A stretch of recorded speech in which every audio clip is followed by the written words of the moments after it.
తమిళనాడులోని ఒక చిన్న గ్రామంలో ఒక రైతు తన కొడుకు సురేష్‌తో కలిసి నివసించేవాడు. సురేష్ బాగా పని మొత్తం చేసేవాడు. కానీ కష్టపడి పని చేయడానికి ఇష్టపడేవాడు కాదు. రైతు ఎప్పుడూ తన కొడుకును కష్టపడి పని చేయడం గురించిన విలువలు నేర్పించడానికి ప్రయత్నించేవాడు. ఒకరోజు రైతు అనారోగ్యంతో మంచాన పడ్డాడు.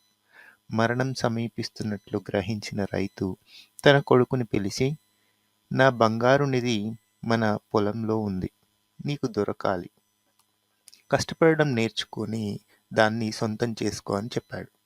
రైతు మరణించిన తరువాత సురేష్ పొలాన్ని తవ్వడం మొదలుపెట్టాడు. చాలా తవ్వాడు.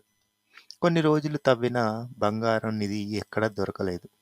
అయినా సరే మళ్ళీ పొలాన్ని పూర్తిగా తవ్వడంతో పొలంలో మట్టిని జల్లి పట్టే పని అయింది. మంచి వర్షం పడడంతో పొలంలో పంటలు చాలా పండాయి. సురేష్ ఆశ్చర్యపోయాడు. రైతు చెప్పిన బంగారం ఈ పంటల రూపంలో ఉందని గ్రహించాడు. అప్పటినుంచి సురేష్ చాలా కష్టపడి పనిచేయడం మొదలుపెట్టాడు. ఈ కథ మనకు నేర్పేది ఏమిటంటే, కష్టం పెట్టే పని ఎప్పుడూ ఫలితం ఇస్తుంది. నిజమైన సంపద కష్టపడే పనిలోనే ఉంటుంది.